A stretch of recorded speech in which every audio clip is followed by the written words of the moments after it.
Hey everybody, St. Paul here. How are you? I hope you had a wonderful holiday week. And here we are, another episode of Music on the Run. This time featuring a dear old buddy of mine. I've known him for about 35 years. Jason Scheff is coming up next on Music on the Run. Before we get started here, do me a favor. Wherever you got this podcast, make sure you subscribe, give us a rating, and if you have time and like what you're hearing, make sure you write a review. It really helps us get the word out so we can have a lot more people coming to the party. Hey everybody, I'm St. Paul Peterson. Prince gave me that nickname, and I've been lucky enough to tour with people like the Steve Miller Band, Kenny Loggins, Peter Frampton, Donny Osmond, to name a few. And when I'm not playing music, I love to run. And this is a podcast about how we stay healthy on the road, physically, mentally, and with our families. Welcome to Music on the Run.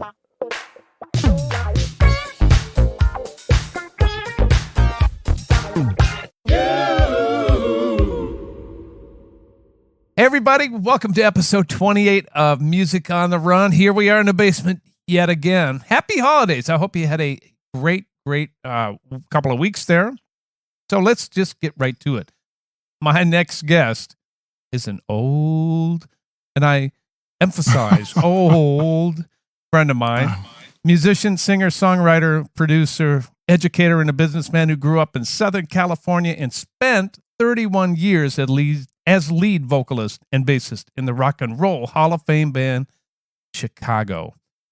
We've been friends for a mighty long time. Please welcome to the show, Jason Scheff. Jason Scheff. Here's your jingle. Music on the run. The music on the run. Could you make it more blue?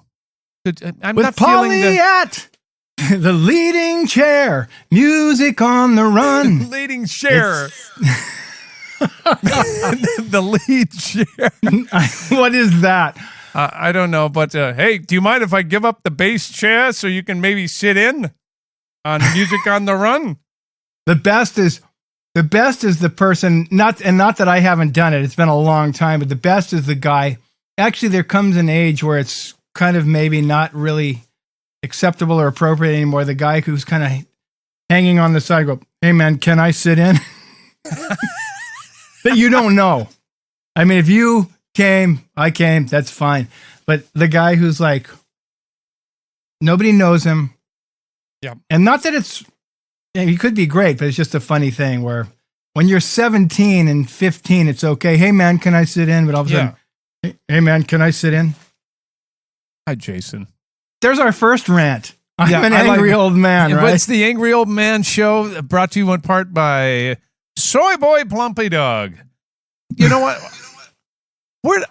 You and I met in the late 80s. Do you remember where we met? Of course I do. You have to tell the story because it's funnier when you talk about it. I walked into the lobby of, I believe, was it the Fairmont in San Jose? Yep. Do you know the way to San Jose? And I walked in, and this kid was singing I left my heart in San Francisco because we're in the Bay Area.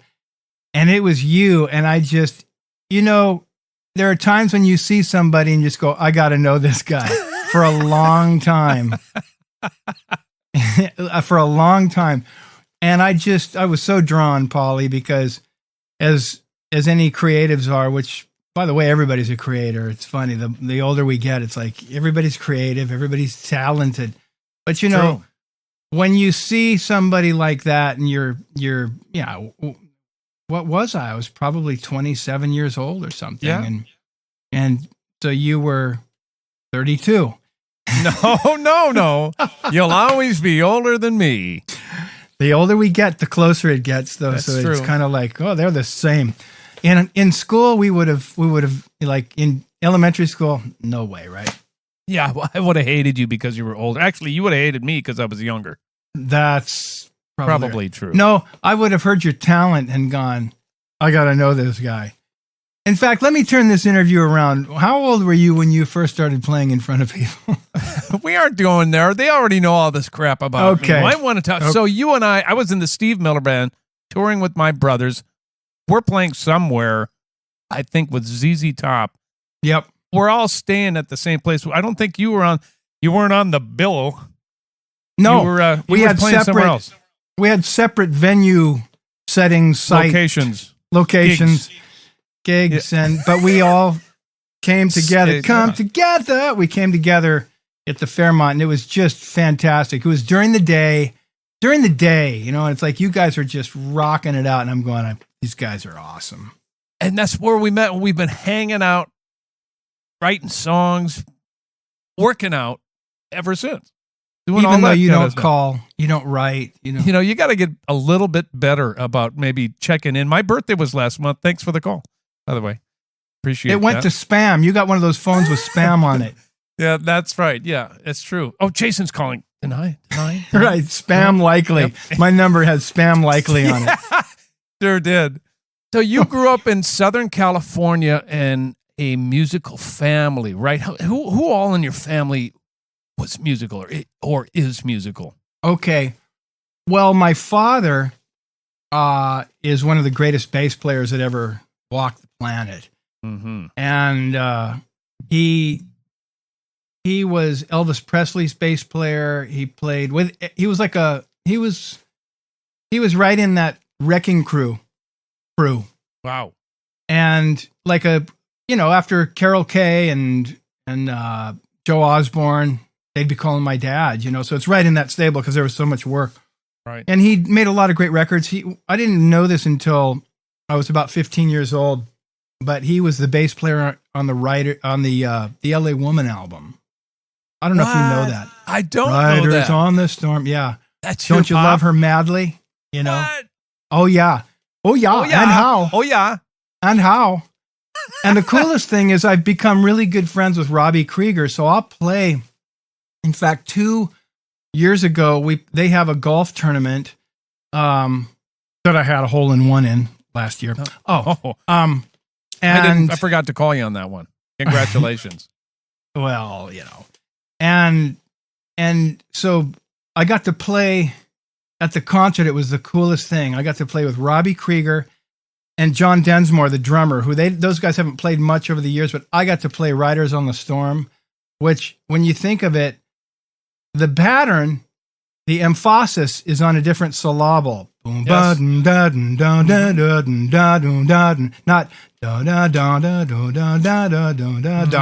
it's boom ba boom ba boom boom, right? Right. So right. I put that little spin on it, and it was the coolest thing to watch these guys light up, like going, yeah, and it's because my father, we've got DNA running through ourselves. Not that I will never say that I'm anywhere near the bass player my father is. He's one of the greatest that ever lived. His note value is unbelievable, especially recording. So they split up though when I was really young, probably around 3 years old. So I didn't really grow up with him. My mother has got a beautiful singing voice, very buttery. Because when you kind of try and trace it back, my dad's kind of, when he sings, he's kind of got this nasally thing, and he never really pursued it. But my mother, beautiful voice and phrasing. When I listen to like old stuff, and I never really thought of this, but she obviously a lot of the creaminess and texture of whatever came out in my voice was from my mother. And so she had a band just like you, Paulie. And I joined her band when I was 14, joined the Musicians Union. How old were you when you joined the union? 15. You beat me by a year. Oh, I love it. I think Champlin beat us. I could have lied. I know. I think Champlin beat us by another year. I think he was 13. That figures. But that's like the same now that we're older. It's like, we all joined at the same time. You're both pretty. Girls, you're both pretty.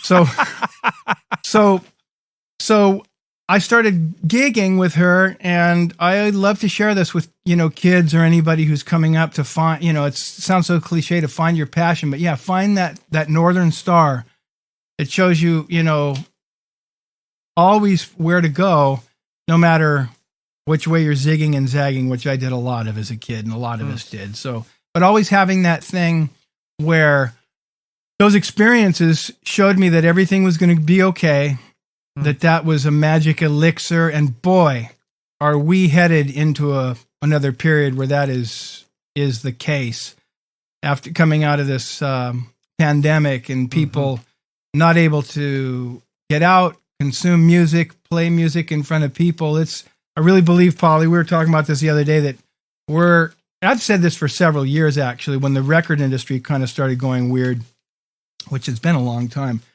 that this is the new renaissance, and boy, I'm heeding the call, as I think we all are, that people are going to be needing this more than ever, healing message, sound, and so. Well, that's what we're here for. That's a long-winded. So let me tell you more about my family. No, I actually, you turned the corner and you kind of went 40 years in advance, but I want to keep you back there. Yeah, absolutely. So what's going on in your house? You're with your mom. You have brothers and sisters? I do. Okay, are they musical? Yes, 2 of them are. Okay. One was born later. And so we have a 10-year difference. But Darren, my brother, who's 10 months difference from me, do that math. He's 10 months younger. Okay. Think about that for a second. Yes, indeed. Okay. Yeah. What was going on in that household? I can't wait. Definitely not. But what the heck? Hey, one more. What the heck? Come on. It's awesome. Though Darren's awesome, and Darren and I, were and still joined at the hip. We were the kids that were basically almost kind of like twins. And Darren's super musical. My oldest brother Todd, he doesn't think he is, but he never really tried to pursue anything or even put his hands on instruments. Maybe it was because we just were hogging them all the time. Yeah. But and then my youngest brother Lauren is very talented. Lauren's talented. So in the house, I know him. I know you do. Yeah. So in the house, though, it was Darren and me really going at music, and my mother, she had bands, like I said, and there was this one time she was rehearsing in our house, and I walked in and she said to the bass player, "Hey, do you mind if my son sits in the rehearsal?" Yeah. And he's kind of like chuckling, like, "Okay." And I played, and I had the gig in a few weeks from then. And he walked out the door like, I hate that little kid. Well, I don't know if, I think a lot of it was that my mother was just happy that I was wanting to play in her band. And sure. But that was, that was an amazing turning point for me, because again, it was the first seed planted of, okay, you not only love this, but you're good. Well, yeah. I'll let you say that. You have the talent to be. I mean, you must have known that you had the talent to be able to do what you need to do. Because it's playing those songs, and because listening to them on the radio so much, and they're simple songs. I mean, they have to be played right and played well, but it was not hard to pick them up. So so that was, and I've also shared that. Don't always rely on what's easy, because the bass felt like it played itself. Now, I played every other instrument, not like you, but I played, 4, not 40 other instruments like you. But I played a little, I got a guitar. I started on piano around 6, 7, we had a piano in the house. And I was picking songs out on it, and that felt pretty natural. And then I got a guitar, a cheap guitar with strings about that far off the neck. Oh. Electric too. Yeah, that was nice. Nice sustain. And ouch, man. And then Darren had a drum set. And so we had those instruments around. So I was goofing around with them, and I was actually playing bass on my guitar before I got my first bass. Oh. And it's funny, in my first band with my buddies when I was in 6th grade, I've heard a lot of bass players did this, but they started playing bass parts on the upper strings of a guitar. And I just remembered, as I was playing that, I know that I'm playing bass. This is a guitar, but I can just feel that I know I'm playing a bass, as far as the function of it. So that was what was going on. My mom, shortly after that, a very pivotal thing happened where she got a gig in Twin Falls, Idaho, which meant she was going on the road. Right. And so she was so excited and just smiling like, we're going on the road. And I'm going, unbelievable. And that was in November. So the school year had just started. I was in 8th grade. And one of her good friends, a piano player, said, you can't take him out of school, Linda. And she said, okay. And I came home and she goes, I have bad news. You're not going to be able to come with us. And I was just heartbroken, but I got it. Mm-hmm. She gets up to the gig and the club owner says, where's the 4th guy? And she goes, well, that's my son. He's 14. And bless this guy's heart, man. I guess he thought he saw the novelty in it. And he goes, well, I paid for 4 band members. So he puts me on a plane. I'd never flown before. My mother and grandmother, who both, we were living at my grandmother's house, petrified of flying. It was no, these people did not fly. But I got on a plane. I was the first one in the family. And it felt so awesome, Paul, the first flight. And I was on my own. I flew up there and I played this gig and it changed my life because I knew that this was my home, that this was what I was going to be doing. And like you said, I was good at it. Right. I remembered some dude came up to me and asked how old I was. And he said, man, when you're 18, no one's going to be able to touch you, it's not quite right. But what a great thing to hear. Sure. I know I'm preaching to the choir here. I know no, you're a real wonder kid. So, I'm sorry. Yeah, please. You're hurting my ego right now by telling me I know. About you. You've always been that fragile. Oh, yeah, I'm pretty fragile. Oh, that's so great. So I've known you for all these years and I've never heard that story before. Yeah. Crazy. That's how it started. And she's still around. She's in Nashville, so I get to see her. Oh, that's great. Yeah. In fact, go ahead. I was going to say, I just started writing a lyric. By the time this comes out, we'll get into this too, that there's a new exercise that I've gotten myself into musically, but this is okay to say this because then it really kind of puts the fire on me to finish it before it comes out. Yeah, right. Yeah. But I started writing a lyric about her and all this. It's funny we'd be talking about it right now, but because I've never really written a song about her and that. She's 84, super healthy. So, I mean, it's not like I'm sitting here freaking it, but I mean, listen, as we all know, this temporary thing, man, get on with it.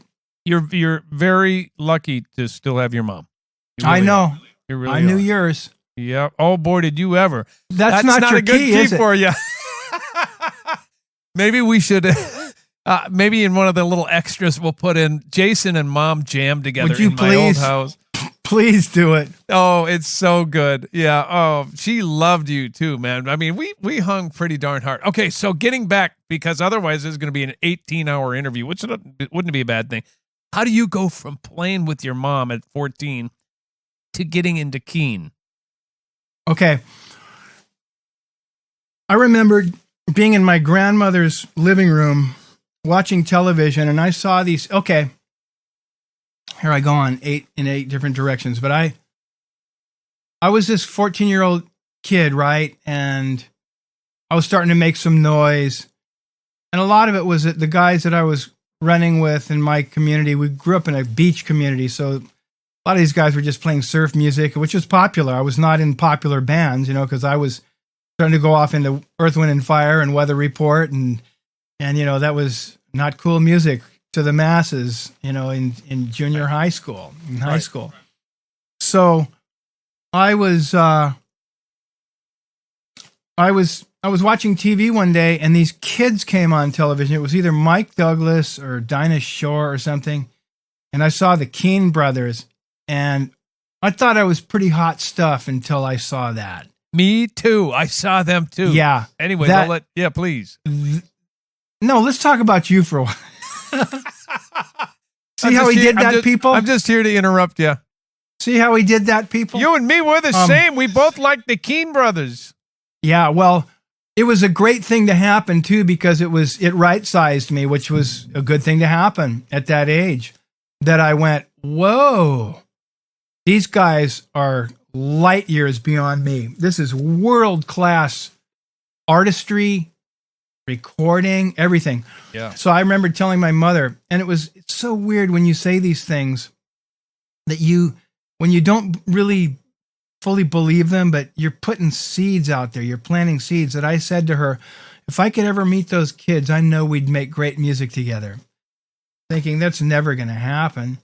Well, the next thing I know, when I'm in LA, a buddy of mine, Peter Atanasoff, was a beautiful guy, great guitar player, who also introduced me to Buzzy Featon, which really started launching a lot of great stuff in around 1983, 82, 3-ish. So I get to LA and I'm with Peter Atanasoff, and Peter said, you got to meet my friends, the Keane brothers. And I went, you're right, I do. I said, you know them? He goes, yeah, they're my good buddies. He introduced us, and we took off like a rocket, man. We were fast friends. Darren, too. Darren and John were like thick as thieves. John Keane and me and Tom were thick as thieves. In fact, so they had just broken away from their child star kind of thing, and Tom was 16. John was 14, turning 15, I think, when I first met them.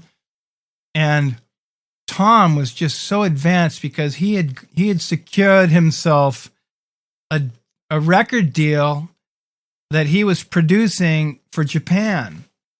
And it was basically starting to get away from his whole structure, of what he had going before, which basically was his father, which is an amazing story. Bob Keane produced Richie Valens and Bobby Fuller 4, and Delphi Records is Bob Keane.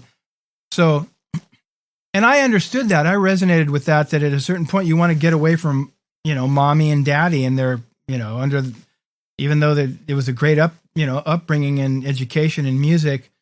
I remember when I told my mom when I was 16 and I joined a band called Cocoa Blue in San Diego, you're not my manager anymore, my manager, right? And you're fired, Mom. What does that mean? But I was just breaking free. And so that was Tom, too. He was 16. And they had a bass player from the Bay Area named Mike Millwood, great bass player. And I remember just salivating, going, man, I wish I could be in that band. And sure enough, the next record came around, and Mike wasn't able to come down or something. And they said, okay, you can do it. We went into Sound City.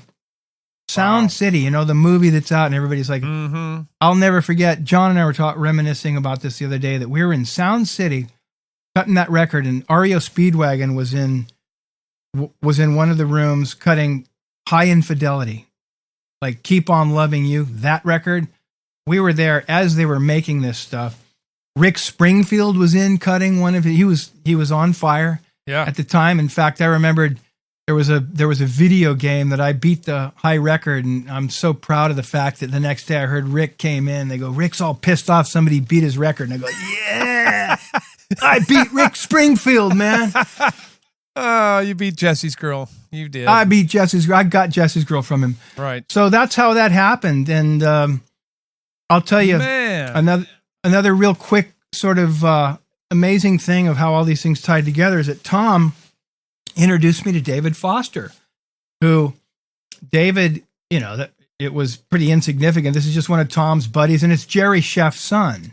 Right. And that intrigued David. Any of the greats up here, know my father. And so they're like, Jay Graydon, same thing. Wow, man. All these heavy dudes, Jeff Porcaro, all these guys that knew of my dad. And so David just knew me as that.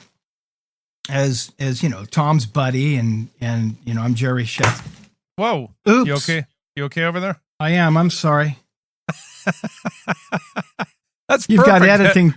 You've got editing capabilities, don't you? No, that's staying in, baby. Oh, good. I hope so. That's staying in. This is live TV, baby. I like that. Yeah. Okay. So Tom would call me and say things like, hey, man, want to go down to Davlin? Foster's producing the Tubes. I'm going, okay. Yeah. So here we go down to Davlin Recording Studios, and I just walk in as Tom's little buddy, just a fly on the wall, right? I'm like petrified to say a word. And we walked in, and there's David cutting guitars for Wild Women of Wongo on that Tubes record, and hearing that. And there's Humberto, And I'm like, whoa. Next thing I know, man, Tom calls me another couple months later, goes, hey, man, want to go down to Davlin? Foster's producing Chicago. And I go, yeah. So I walk in with Tom. And again, I'm just so, aware and wanting to not be noticed or in anybody's face. Yeah. They were cutting drums on Hard to Say I'm Sorry. Oh. And I watched, talk about like your life sort of unfolding and you have no idea where things are going. Again, David knows nothing about me, musically or whatever. And I remembered Robert Lamb walking in. He had like a green sweatsuit on and he, didn't even notice me because I was, like I said, out of the way. I remembered Marvin Gaye's Sexual Healing was peaking on the charts at the time. And Foster walks in and goes, Marvin's back in a big way, man. And they were all like, they were all huddled up, excited, cutting their tune. And so I leave. Next thing I know, a year later, or 8 months later, whatever, I'm driving over Laurel Canyon, going from the west side into the valley. I'll never forget this. And as I just get over to the crest of the hill, Hard to Say I'm Sorry comes on the radio, and I hear it for the first time. And it was the heavens parting. As you remember, it was like, like a seminal moment in pop music. It was like, oh my God, it's like hearing Every Breath You Take. This is like the most phenomenal thing. And I was there when they were cutting drums. I didn't hear the song. They were just cutting drums. Mm-hmm. And when I think of it, I would have thought, okay, between that time and when I actually joined the band, had to have been 5 years. It was like 2 years later. Is that it? Crazy. I mean, that is. It all happened so fast. It's destiny or density. It's density. But Tom and John Keane, not that really got me to that gig. I mean, David was intrigued. Yeah. And there's an interesting story what happened on day one of the vocals, which I'd love to share at some point if you'd like to hear it. But and Champlin knew me, but he knew me as a bass player. I was playing in a guy named Carmen Grillo, who was playing guitar for Tower Power for a while. Great singer, guitar player, like a mini Champlin. He's from the Bay Area. These guys were really tight. And I was playing bass in Carmen's band. Okay. And literally probably 6 months, about 6-7 months, like, dig this. So we're playing in Carmen's band, and he's got Bill Champlin playing B3. He's got Leslie Smith singing background vocals, Tamara Champlin singing background vocals, and I think one other background vocalist. And all of a sudden, Tamara came up to me because she had just heard she had come into a studio recording session date a week or two earlier and heard my voice. And so she comes up to me and goes, you ought to get a tape to Bill, Jason. You never know. And I'm going, yeah, I shouldn't I? Of course, never followed up on him. Like, I'm not going to get that. And then I remember the day Bill walks in and says, Cetera has just left the band. And that's the day. That's why she'd say get a tape to him, right? Ah, got it. And so I didn't think anything of it, but the way it happened in a roundabout way, like 8 months later, like you said, density. Yeah. Density, but we might as well take us all the way there. Take us 8 months later into the future. Okay. I want to hear about how you got the call, what the audition was like, the whole mess. Okay. So I in 1984, I took a gig. I took a club gig. Actually, it was at the Enlisted Men's Club, which was a big open air club on Oahu at Pearl Harbor at their the Enlisted Men's Club. And the reason I did it is I wanted to get out of LA because my cocaine habit was just out of control, right? Oh. Yeah, so there you have it. Well, there you have it. So I thought I got to get out of LA. And so I took this gig and I stayed away from the blow. Okay. Yeah. Smoked a little weed here and there, Hawaii. It's legal in California now, so I do know that. but at any rate, it gave me a pause to really reflect on where my life was. And all I could think of was I got to start trying to go to the next level. I don't know what that is, but let me see once I get back to LA. Again, Paulie, you know, we can play top 40 music till the cows come home. I don't even have to really work that hard at it. But I thought that might be you're not challenging yourself, you know. And again, I was not really singing. If you came in to see these top 40 bands, you would not say, this guy's going places. I mean, you know, I really don't believe that. And so when I came back to LA, I said, I got to stop playing top 40. Let me go after a publishing deal.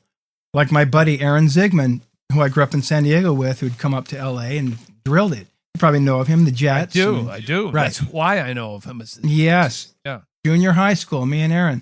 One of my first sessions, he'd hire me, and then got to LA, and the Keene brothers, he'd hire us.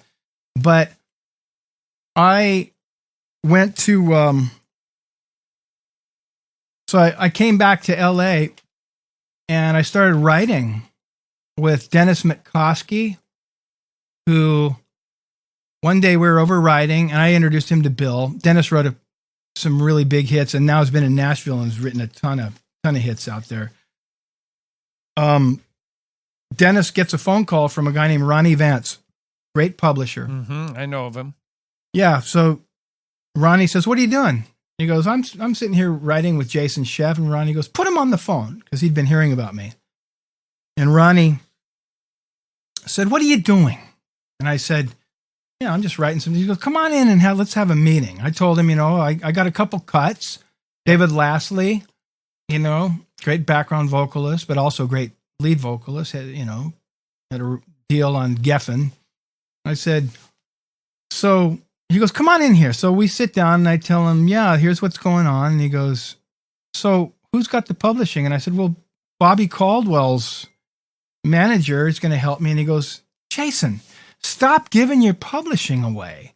He goes, "Here's how it works." He goes, "If you have some stuff in the pipeline, I can go to my partner, Kathleen Carey, who it was her company, and I can show her here's this guy, and this is what he's got going. Then we can actually start putting a deal together. But if you keep giving it away," I said, "Okay."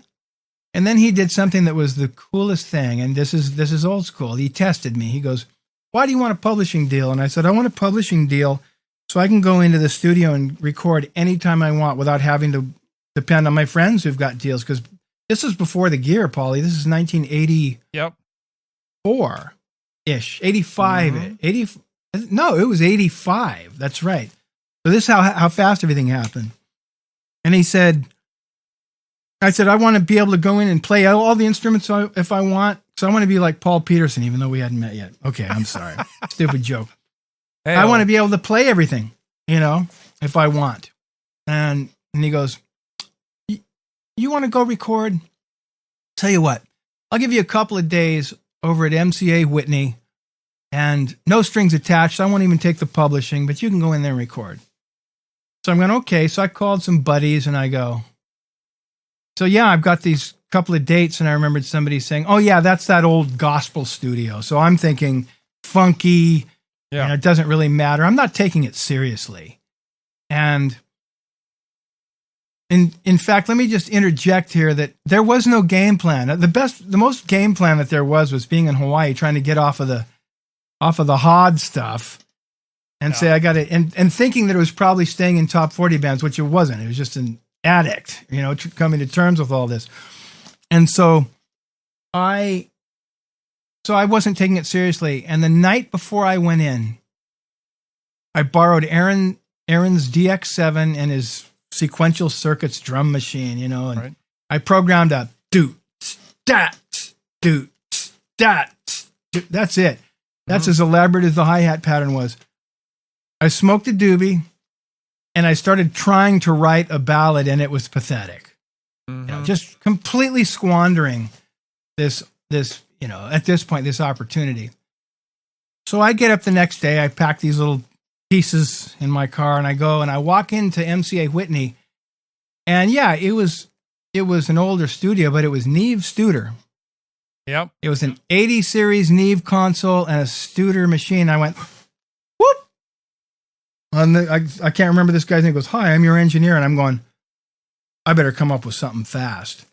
So I thought, what do I have? What do I have? And I said, that tune that I started with Bobby Caldwell, Heart of Mine, is not done yet. We've only got a verse written, but I'm going to cut it.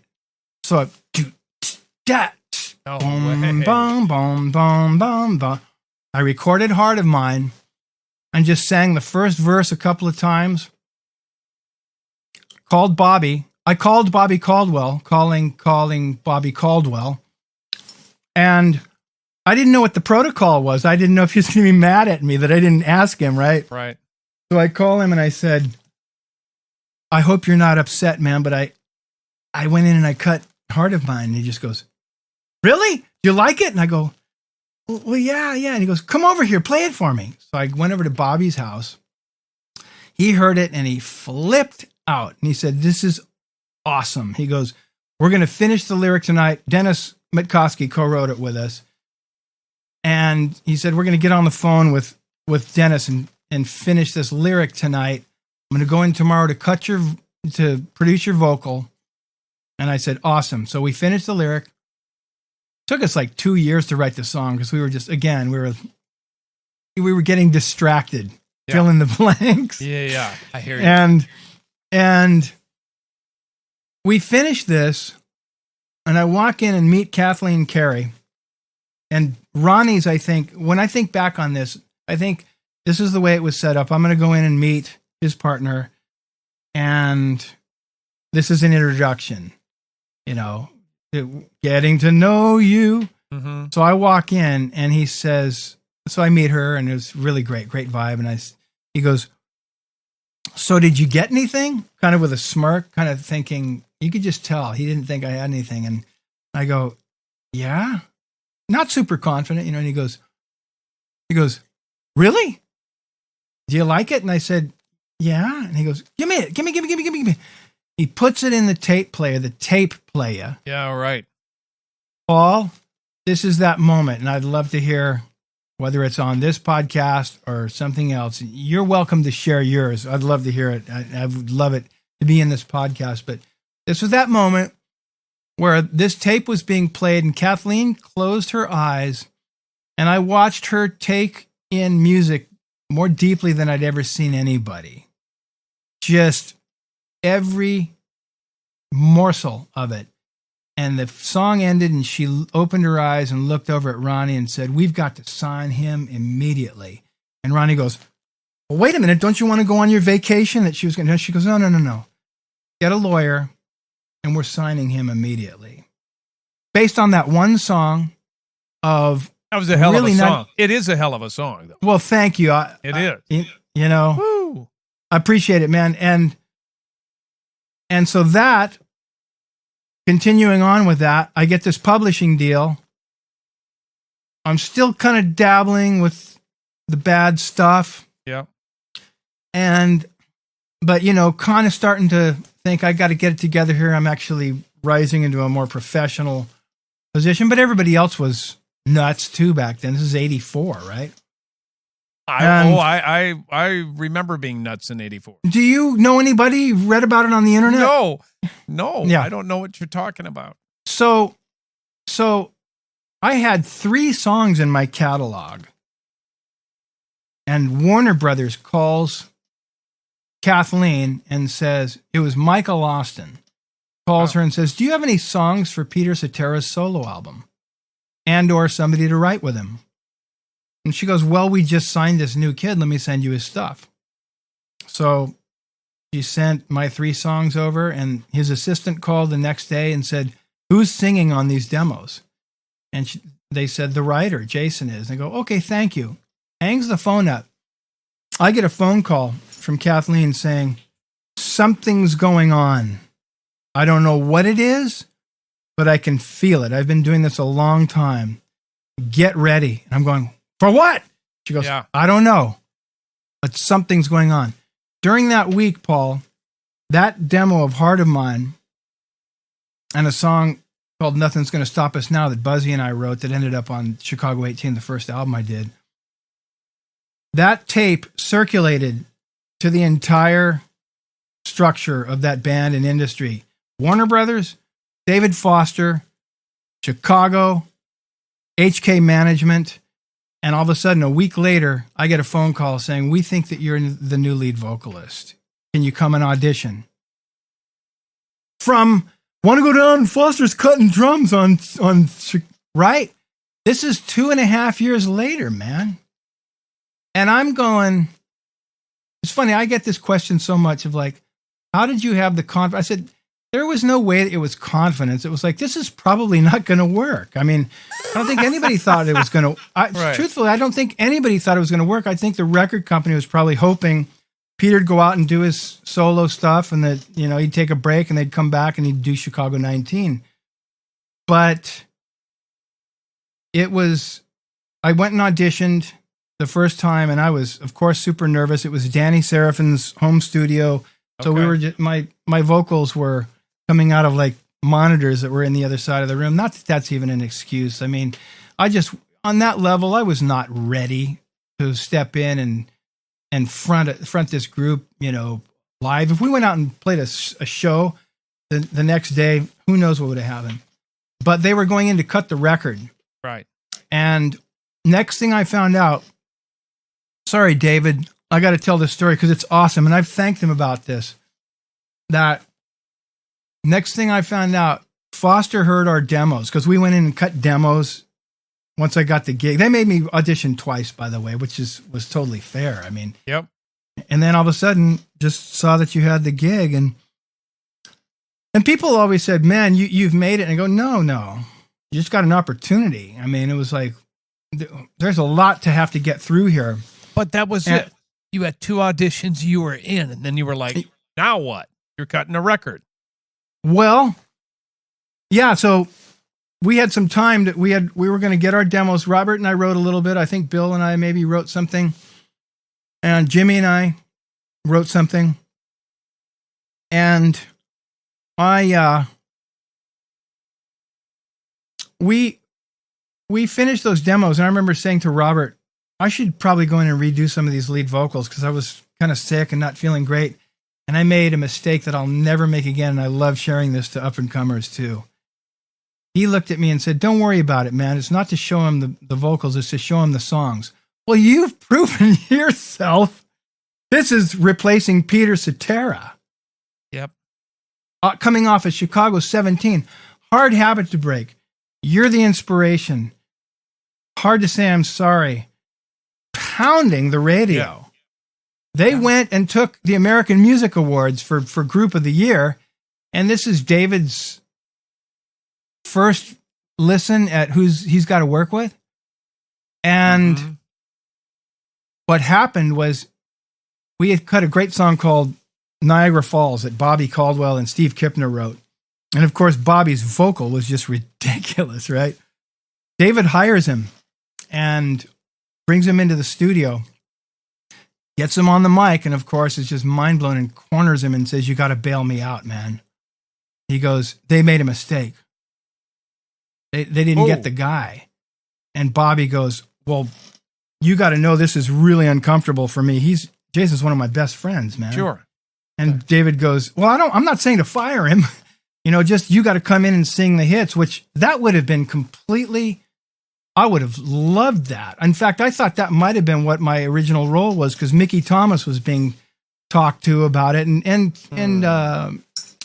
Richard Page. And if they would have just let me come in to play bass and maybe sing a song or so, that's really what I felt ready for. But man, to the day I die, I take a bullet for these guys, and particularly Robert Lamb, because Foster called all of them, and Danny really stepped up. You know, he said, "Man, you guys made a mistake. You know," and they said, "Sorry, you're working with him. He's our guy." Wow. Right? Really? Now, if I didn't deliver, I mean, they were being fair enough to give me a shot, but that's really who these guys, how they've always been. It's like really, you know, really wanting things to work out and fair to, you know, coming into this thing. So I I went to the studio on day one and we cut Nothing's Gonna Stop Us Now. Luckily, I knew the song. It was mine, you know. Right. And it was the weirdest thing because David had some songwriting class or, you know, something going on. He had all these writers from Canada. And I walked in the room and I knew that he wasn't really sure of me. And I didn't blame him. Again, I've thanked him for this. He always gets squirrely. No, it was great. And I said, come on, man. This is a fun story. It was like, you know, sink or swim. And he introduces me and he's like, this is the new lead singer of Chicago. And I'm like, this is kind of weird because I know that he's really not buying me. Right. But he's being forced to work with me.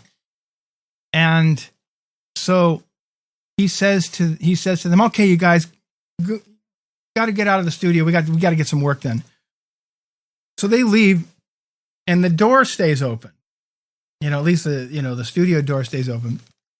But David looks at me and there's David Foster and Humberto Gatica on the other side of the glass.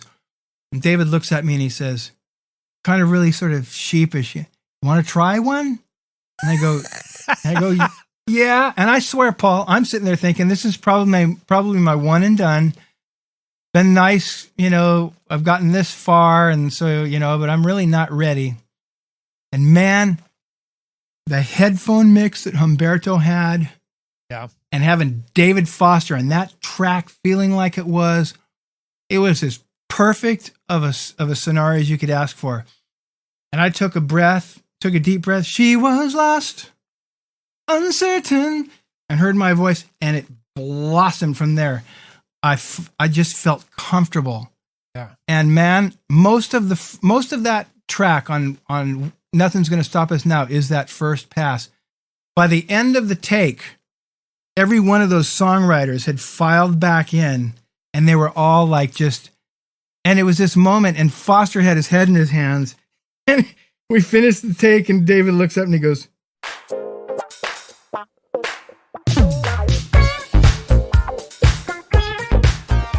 We're going to break away from the interview right now because I want to tell you about a couple of really cool things. First of all, thank you to everybody who's embraced Funk Friday. We are having so much fun bringing a little joy to the internet every single Friday with a 1-minute funk jam. So thank you so much for that. And if you like Funk Friday and you like Music on the Run and you want to become our partner and help us put those shows on, go to patreon.com/Music on the Run podcast. Again, become our partner at patreon.com/Music on the Run podcast. And there you'll get all the information on how you can financially help us produce this podcast and get some pretty cool merchandise and incentives in return. I'd also like to take this opportunity to thank the patrons who've already signed up. We could not do this show without you. As always, thank you so much for supporting us here at Music on the Run. Now back to our interview. And it was this moment, and Foster had his head in his hands, and we finished the take, and David looks up and he goes, you just blew my mind. But then you knew you would. And dude, we sailed through that record. Really? I've heard what an ogre this guy is, how brutal he is with singers. But I had Bill Champlin and Robert Lamb standing next to me, mainly Bill. I love sharing this too, that's the standard. You know how many chances you had back then? One. Yeah. None of this, I got to get ready. No. Bill Champlin walked to the microphone and first take, drilling it, and you better go follow that, man. And so we started just a relationship and a family and a body of work that when I think back now, it just blows my mind that I always felt like the guy who kind of came in late in the game, but the numbers are there, man. Our numbers are, half of the 80s success of that band, man, was during that period. 31 years, is that right? Is that how long you were there? Is that a little over 30 years until, okay. And I, the story that I had some illnesses in my family and yep. I got to, again, I thank these guys up and down that they totally understood and gave me the gracious opportunity to come and be with my family, man. So, yeah. But, yeah, 30, so just over 30 years. We like to say 30 plus. Okay, 30 plus. But not 31. Yeah. What was the most important thing about being in Chicago for you? The most important thing, what a great question, is realizing the service work that it is. And like we were saying earlier, that is going to be the focus coming back out when people are ready to get out and take music in. Is that, I'll give you an example of it. On September 12th, 2001, the day after, we played in Puyallup, Washington at the Washington State Fair. And the lady who runs the venue, we'd play there 2 or 3 times before that, and it's always this great vibe. You remember, like, you'd meet these people every year and see them say, hey, great to have you back. But man, the day after, there was this bizarre feeling, of course, where everybody's shell-shocked, but we stayed out there and played. We stayed out there. We didn't come home. And I watched an audience that was in so much pain. And when we performed Feeling Stronger Every Day, which I sang, for the first time, I never was delusional, which is funny because people would say, you've been in the band longer than Peter Cetera. I go, so what does that mean? It's like, he's the man. He's the gold standard. We're standing on his shoulders. I appreciate that, but, so I was never delusional thinking these are my songs, they're his songs. I'm a part of this. And as Robert has always said, Chicago is an experiment. It's a beautiful experiment that will survive, just like any body of the greatest classical music works, will survive long after all of us are gone, and true. And so Feeling Stronger Every Day, I felt a connection to that song because of what was happening when they were listening to those words. Of going, now I know what my place is in this, that I'm the messenger. So looking at that, Paul, and then all of a sudden realizing that what a trip. I'm just a top 40 musician. Like I said, it was very natural to do that. But then I joined a band and was able to create some top 40 music, so true. And I see the cards and letters, of people. We got married to Will You Still Love Me? And What Kind of Man Would I Be is our anniversary song, and Look Away is, and it's just unbelievable of what you know what I'm talking about. You've done the same thing, that the work that we've done and the good that it does. It's great to have. I've also said that it's great to have lasted long enough to get over yourself, which really didn't take long, because these guys were such seasoned veterans that, they wouldn't have allowed any kind of, egoed out rambunctiousness. And that's True. Not really where I was coming from anyway. But Right. I just slotted in real easy because I was not worried about trying to be known for my artistry. And I love great songs. And so I'll sing them the way they're supposed to be sung. And you had a that's the lot of best great part. songs to sing, didn't you? Oh, the luckiest. Again, it's like unbelievable. What a beautiful thing to have fallen into. Then you and I, while you're touring this whole time, we're still in touch. We're still hanging. You'd come through Minneapolis.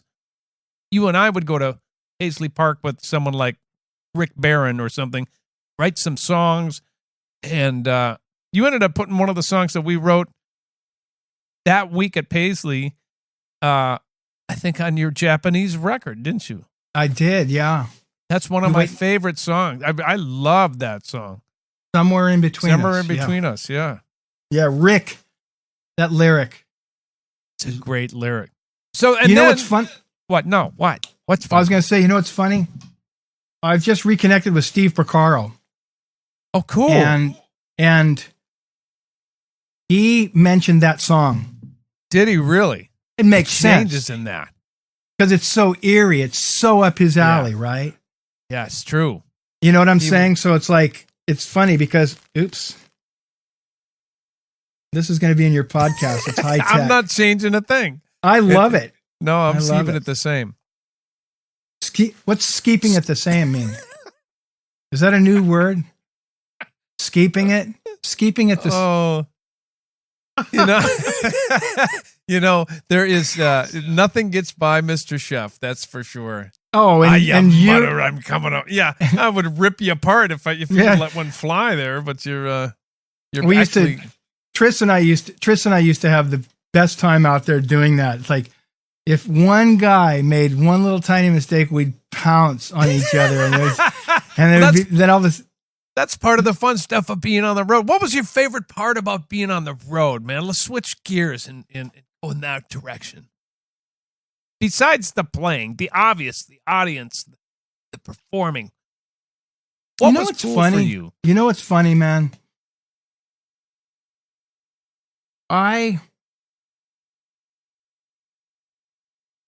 Since I came home to take care of the family and really just make sure that I'm not gone that much. Mm-hmm.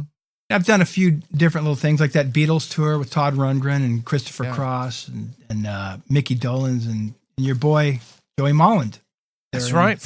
Yeah. Minnesota boy now. Minnesota. Kind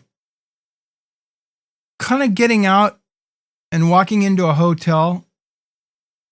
I love the quiet time. I love the quiet time where when we're home, there's so much to do and there's so many distractions that are important. Mm-hmm. We need to get things done. But when you have that pocket of time where you're going to go out and you're going to work, I just kind of dabbling in it since 2016 has reminded me that I love that. And it's funny because I got a new band with Jay DeMarcus of Rascal Flatts and Dean Castronovo, who played with Journey for 18 years, incredible singer in bad English. Yeah. And so we're going to do some dates next year. And,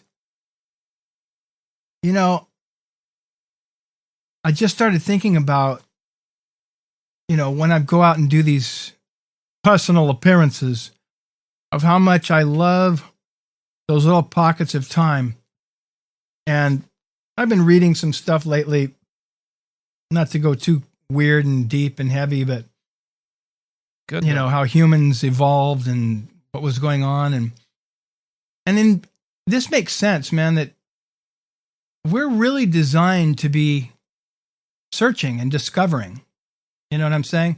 There's a nomadic thing about human beings. Once they all settled down and, a lot changed, a lot of good, but there's an inquisitive thing about just getting out there and exploring. That's the word, exploring. Yeah.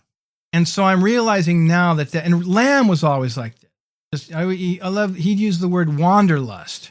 And it just makes sense. It's not running from anything. It's important. You go out and things happen. And then you come home and, you deflate and decompress. And it's that I love about it. That's all? Yeah, I thought you'd be going on for a while longer. Okay.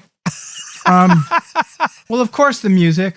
No. But I'll tell you, that's a great question because that's really what it is. The last time I think I walked into a hotel and realized I was only going to be.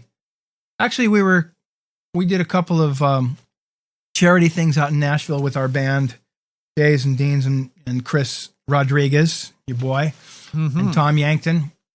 The band's called The Rise Above, and we've cut a record album. Right. It's really cool. I have a great team. It's basically Rascal Flatts engineer, Derek Basin, who also makes has made every Luke Bryan, Carrie Underwood record. Wow. He's up to about 78 number one singles at this point. But boy, what this guy does with your voice, Paulie. Yeah. And you know what's cool? When we get in and we start recording, and he's the generation right after me. So he's probably in his early 50s. He grew up on all this stuff. Loves hearing the stories of the great old engineers and Humberto and all that stuff. But boy, this guy is just phenomenal. And so there, is that good enough of a tangent to go off? That's a good. Didn't mean anything. I want to bring it back to you and me when you were coming in through Minneapolis. You came on to my house and was at my kitchen counter, and you went, Paulie, I got this thing that I think you're going to be really interested in. I'm like, okay, what is this now? What is Scheff doing now? Right. It's like, no, really, I think we should do this together. It's called P90X. Like, P what? P90X, man. Come on. We're going to get in shape. We're going to drop a bunch of weight. We're going to get ripped. And I'm like, really? We are? We're going to inspire people, and we're going to inspire our bandmates, and we're going to inspire our fans to get in better shape. And I was like, and you have the unbelievable ability to talk people into anything. I will say that. However, what you do talk people into are usually really good ideas. You and I had such camaraderie during that stretch of, had to be eight years or something like that, working out, being accountable to each other. We're both on the road. I was with Loggins or Osmond, and you're with Chicago. We'd call each other on the phone like, did you do it? How many rounds of P90X did you get in? Yep. So that for me, and I wanted to mention that because this is what this podcast is about. It's called Music on the Run. Get to talk to people like you about what it's like to survive 30 plus years on the road and then some. And that involves, how do you keep peace of mind? How do you keep your body together? How do you keep your relationships together? How do you raise your family together? And this 8-year stretch for me was so important and so life-changing. And, you know, the dedication that you and I had and that we spread throughout our community was so beautiful, man. Not only were we not cocktailing, we were inspiring other people to maybe not partake as much, and or if they were, to work it out the next day. Yeah. And just by not preaching, but just by doing, and them come on and go, I want to do that with you, because they were seeing the results. And I tried to get Tony Horton on here to come and kick our butts, because I haven't done a round of P90X in a really long time. But what a pivotal time, not only in physical health, but in your and my relationship, our hang. That was such a beautiful time. What are some of your memories of that time? Because you really went quite far with that corporation too. I did. I saw that, music, the business was changing so much. We just finished Chicago 30, and it was obvious that things had changed and records weren't selling like they were. And so I got the bright idea that I told Tony, who's a good friend of mine, as you mentioned. Horton and I have known each other before either of us had anything going. And he sure didn't look like that when I first met him. He was this little spindly guy. But I told him, I said, I got an idea. I want to write the music to your next product, but I have an angle. I don't want to get paid for it. I want to do it for free, but I want to get involved in your world, because they had message boards, and if you remember, that was the whole thing. Yeah. And the CEO just loved it. I mean, he just goes, "Wow!" He goes, "I'm just so blown away. I totally understand why you're doing this." I go, "Yeah, and how?" Funny thing is that I wrote for 2 products, and every 7 years it comes up to renew the license, man. So it's like, hello, right? So it's like, it was a cool thing to do, but I mainly did it for the accountability. I said, I'm putting it out there because I was, as you know, man, I've battled my weight my entire life, and up and down, yo-yo. Horton's funny line. I said, I have a before and after picture. He goes, another set? Thanks, Tony. Another one? I go, and so But, you got to keep trying, man. I mean, you just can't say, Yeah, well, I you do. messed up and I'm a piece of crap and I failed and I'm not perfect. And so I should go all the way down the tubes. No. But that was the thinking was I said, I'm going to announce to the fan base that I'm going to get in shape. I was probably 40 pounds overweight, and they were just horrified, because I think and you got to be careful. It's because if you get preachy, it's like pointing a spotlight. Well, you need to too, right? Everybody. Yep. And at that age, 45 years old, when this started happening, I just said to Tony, I go, I've got back problems. My fingers are tingling, but every other 45-year-old guy that I know is saying the same things. That's just what happens, right? He goes, no, it isn't. And sure enough, P90X cured the back problem with yoga, plain and simple, right? But that was the reason, was to throw myself in and make a public commitment. And it was amazing, man, because it was, for a guy who has really wung it most of his life, these were like seeds being planted for not only commitment, but organization, and finally starting to kind of think about a game plan, right? Mm-hmm. And I mean, fortunately, some nice things happened. And again, it was, I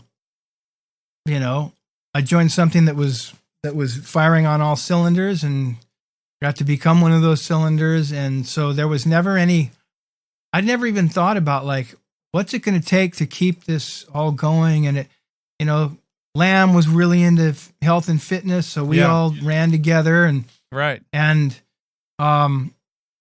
fortunately, I took some vocal training leading up to that obviously, was a big part of, so again, I wasn't thinking about it, but get it done get the reps in. I always tell people, get the reps in before the opportunity comes, because then without even thinking about it, you'll have, as Seth Riggs said, you'll have a technique that'll last. And he's right, So the P90X thing was, and by the way, I just went through a round. I got into the final phase and I had 2 weeks to go. Went back to Nashville and the sciatica started up again, man. I think I overtrained.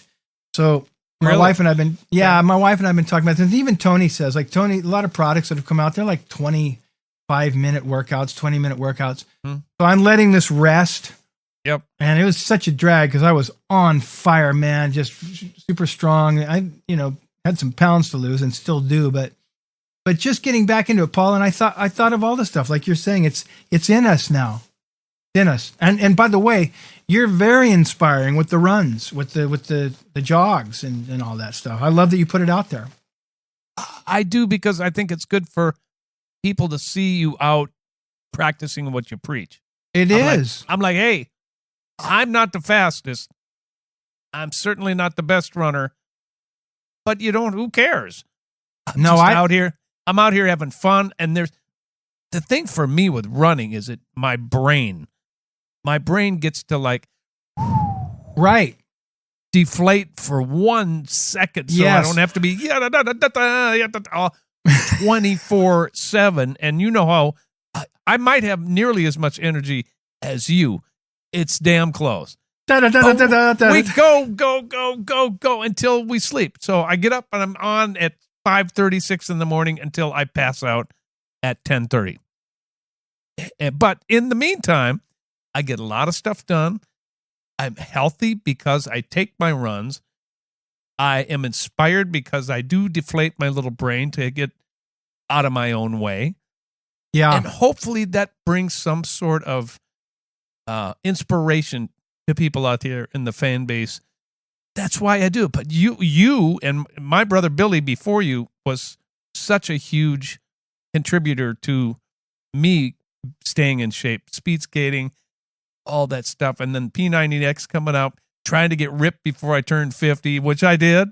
Yeah, you sure did. And then learning to love to run. And that was Kenny Loggins' fault. I think it's cool that we can pass that on through our fan bases, that it's cool to do that. And it helps your creativity too. I love to run too, man. And I'm just wondering if maybe my knees are really but I got some weight to lose too. And I know that's not good on the knees, but I love to run. And I've been running during this last round of P90X. I got you know what I like to do? I don't care about, like speed or that kind of distance type of stuff. I love inclines, man. Oh, I love inclines. I love inclines. No. I love to run up inclines where you're barely even moving. It's so steep. No. You know what's funny about it? Because it's almost like mountain biking. I don't know if you've ever gotten really heavily into that, but no, not really. Mountain biking or even cycling in general, you cannot blow it all out. You got to find the cadence. And talk about a meditative, like what you get with running, man. Mm-hmm. It's the best thing because you're basically taking your body and your heart to a place where it's right in the zone. If you're going past it, you're not going to be able to keep going. So I got a really hilly run that I go do. It's only like 2 hills, but they're it's not like up and down and up and down. But that run is about an hour and 20 minutes, so I don't know what that is mileage wise, but you're not, hoofing like the whole time because it's not flat. But I miss it. I know you're inspiring me, man, it's like the sciatica and then there's a weird groin thing because you know what it was? It was the legs workout in P90X. I went to, and I remembered when I was doing like the side lunges, with some weights and bouncing up quick. I remember thinking, this feels good. This feels okay. But I remember this is how I hurt myself the last time. And so sure enough, man. So don't overtrain. Don't overtrain, but do some sort of physical activity. Absolutely. I think it helps creativity for sure. Well, when you were talking about that, it made me think of 2 things, really achieving 2 things at least. One is getting the endorphins going and the heart, moving and just that whole, basically it's a high, right? Yeah, it is.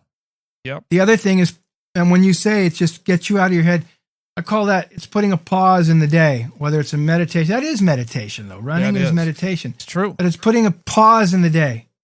You got to have some type of a pause. That's the whole, and I meditate, I got some cool apps, got guided meditation and stuff. And it's beautiful. Send them, please, would you?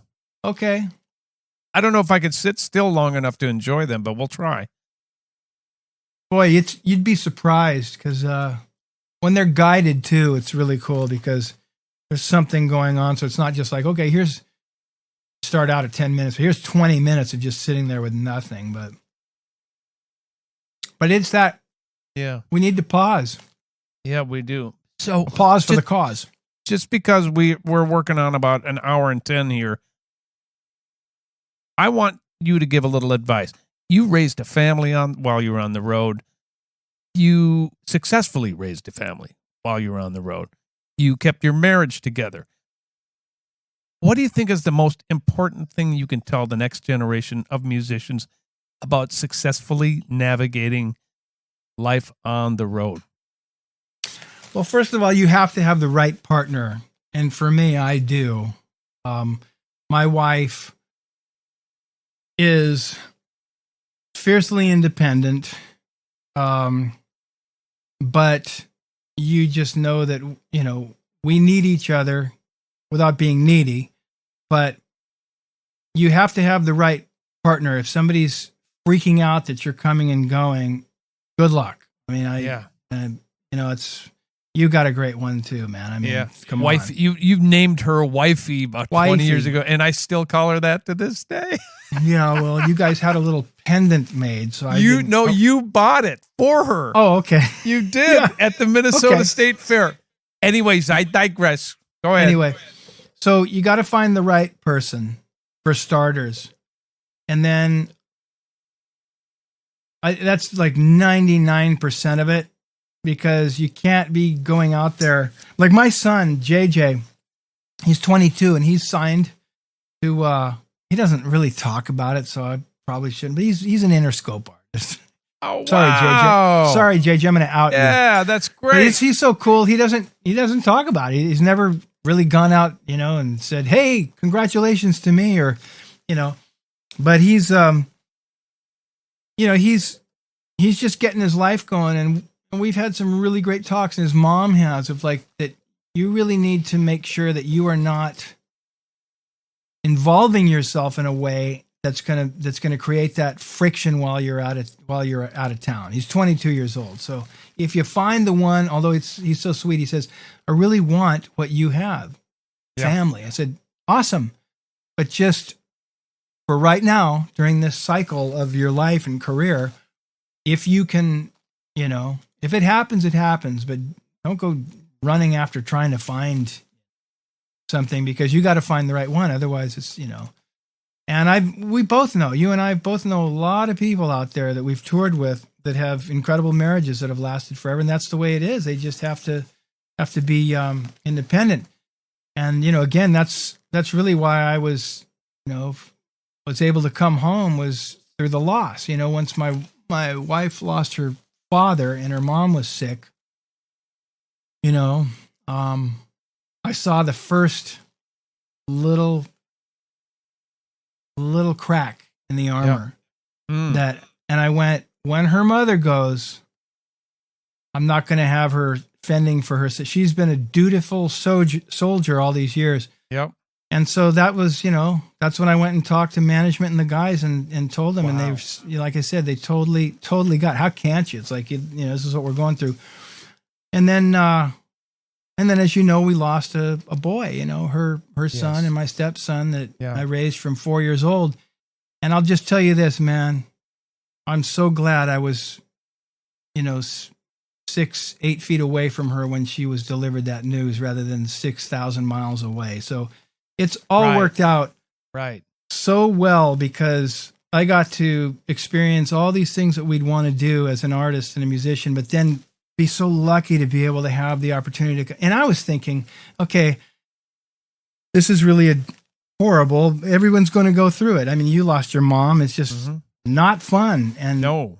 And you go through these losses and these profound things that you go through. And I'm going, okay, so I get it. Father passed, mother's, terminal with cancer. And so let's figure out when it's going to be the best time to go and deal with that. And I'm thinking, okay, I'm going to come home and be the, here I come to save the day, right? Little did I know, man, that it's like, then the real heaviness started. Like I said, a couple of years later, we lost a child, and it's like, but again, I'm so glad I'm here for that rather than being away. And that's just luck, man, because from what we've done, man, with these bands and artists, not everybody gets the chance to do it all. So you're right, and your timing with leaving to go take care of your family seemed to me just almost perfect timing. And the fact that it was an amicable thing, and the fellas understood, and the fact that you had the wherewithal to make that incredibly difficult decision. Or maybe it wasn't a difficult decision. Yeah. Knowing you, you were like, I'm out. I'm going to go take care of my family. Well, it's like, we've all been through so much together. I've been through the loss of, my bandmates' parents, and I don't think, kids yet or anything like that. Hopefully never. But, Champlin lost a son. But that's not a hard thing. Do you like this blue thing that, as we've been talking the whole... It just kind of changed your whole vibe in there, Hold on a second, let me...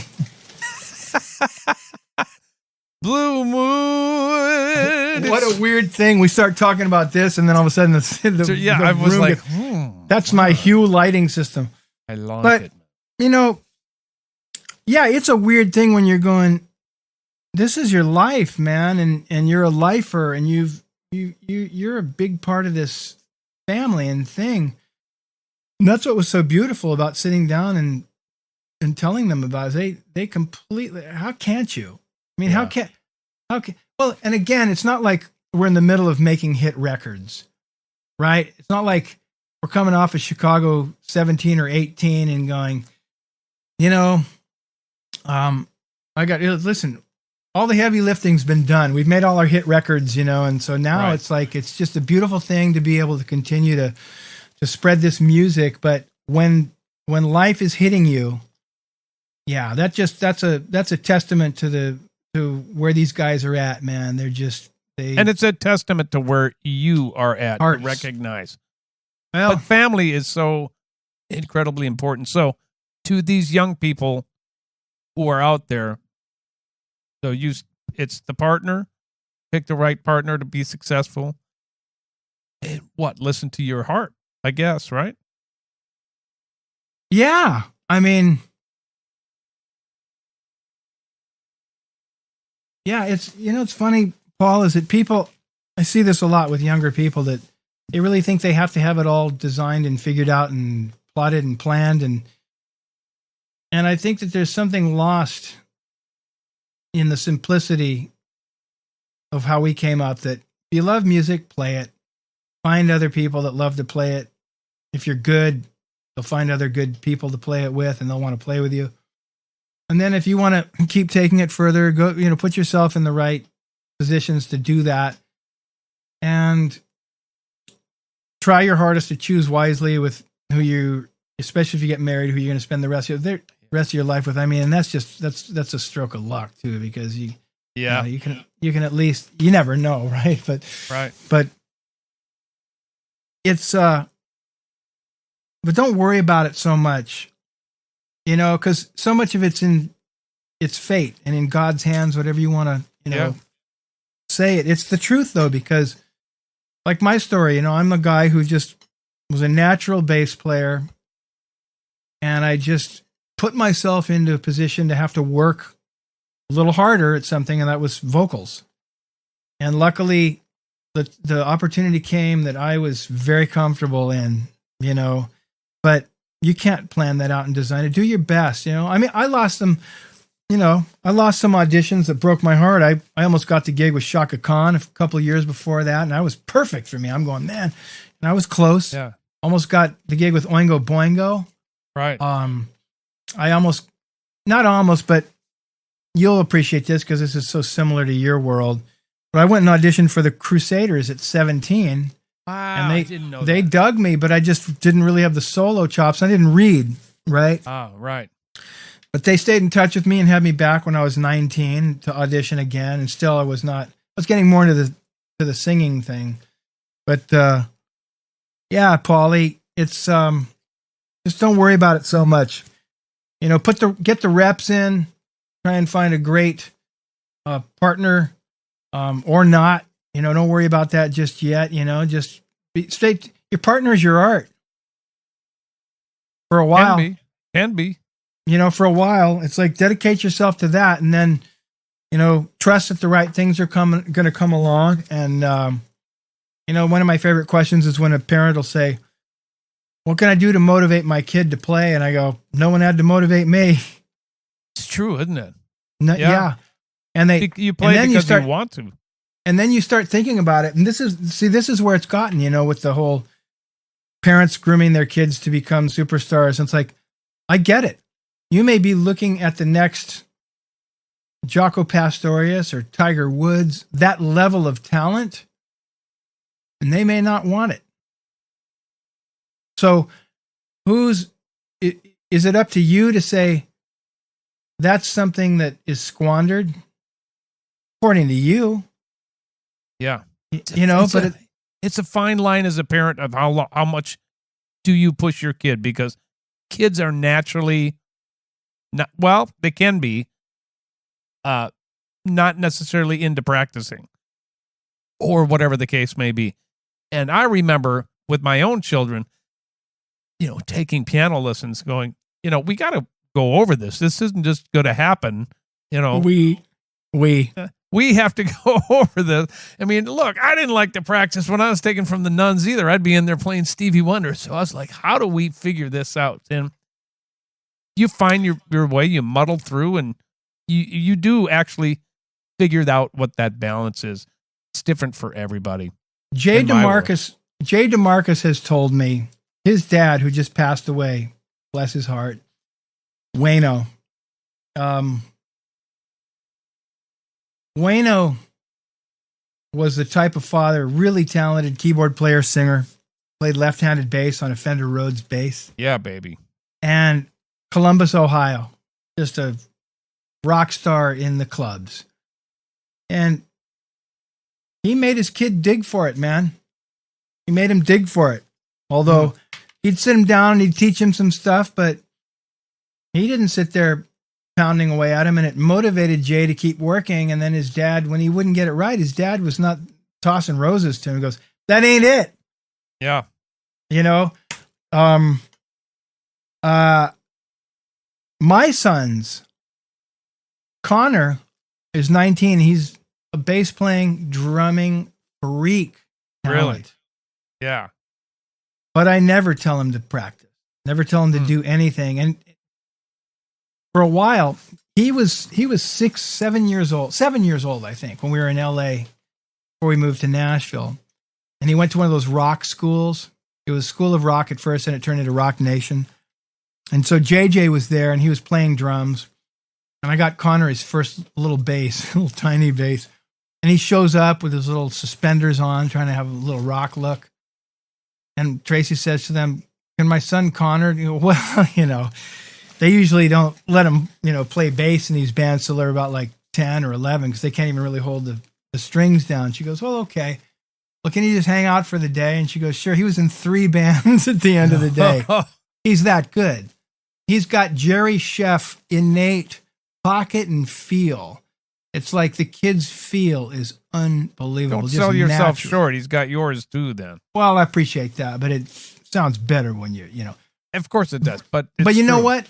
You know what? He got lit with the drums at a certain point. And I've told him this story. It was not as natural as the bass. It was not like when JJ and Connor would play in their bands when they were 10 and 7 years old. It was otherworldly. It was like that Van Halen thing of like this brother, like you guys. You guys play together, and I'm sure when you were kids, it wasn't a baby band. It was like some world-class stuff going on, like the Keane brothers. So Connor and JJ have that. And then all of a sudden, JJ didn't want to hang out with his brother, and he wanted his buddy, like in his school, and his fifth grade friend. So he kicked Connor out, which Connor didn't care. He was like, he's a go video game. And JJ started playing with this bass player, and it turned into a baby band. It was just like, okay, it was silly. It's like, okay, JJ didn't even sound as good as he does because the bass player was just a kid, right? The minute he started playing with his brother again, they'd play Gravity. Really? Mayor at that tempo, and just deep funk, man, pocket like that. Ooh. And so Connor started playing drums, and I remembered thinking to myself, okay, but he wasn't touching the bass. And after about a year, maybe 2 years, it started bothering me. I almost said to him, why don't you pick that bass up again, man? Because you're really natural with that. But I didn't say anything to him. He was playing though. So this is a difference of like somebody who's not practicing, but he was not exploring what I felt his natural gift was. But he was listening to a lot of Jeff Porcaro, and one day I pulled up in the car and I heard his right foot and I went, wow. Yeah. It finally happened. And then his 16th note hi-hat, single hand hi-hat, 16th note. And I just said to him, now you've become the kind of drummer that I love playing with, man. And he's phenomenal. And I loved sharing that story because I didn't mess with it. He started playing bass again. He plays them both, and he's phenomenal. But rather than getting in I just let him find it. So I'm with you. I think maybe a happy medium might be to talk to a kid and go, do you want me to encourage you and push you, or do you want to? I don't know. It's a good maybe we have another podcast on how round table with this. It's good. We should. because I think that's important. Parents don't know how hard to push their kids, Yeah. especially if they're not musicians. Absolutely. Yeah. My friend, I love you. I miss you. We haven't had a chance to catch up. This is our catch up. Let's try to be a little bit better about catching up. Don't We need to practice our piano lessons Yeah. a little more. we do? We need a little more encouragement to keep in touch. It's so good, and it feels like yesterday that we were hanging out. And I love you. I love all the stuff you're doing. The memories that I have of you and me hanging out over the last 30 plus years, man, just brings a The smile best. to my face. Really, really. And love to your family. I can't wait to see you and play with you in person again. I'm going to get you on the Funk Friday one of these times if I could ever give up the bass chair. The bass chair. Look, you're just hogging it all. I now have. I'm playing bass. Now I'm playing guitar. I'm playing some keyboards. So listen, guess what? You see the drum thing I did? I'm so talented. I love you, brother. Have a great Have a great New Year's. That's what it's going to be. Yeah. And we'll see you on the other side of COVID. Is there more than one that's coming up? More than one. New Year's? Did I say? And with that, we're out. We'll see you in 2 weeks with the next episode of Music on the Run. Ow, we're gone. Music on the Run was hosted by yours truly, St. Paul Peterson. Edited and produced by my buddy Davide Raso. Video editing by Ivan Sebastianov. And a very special thanks to the people who financially support this podcast. And remember, when I think about the girls who've touched my life,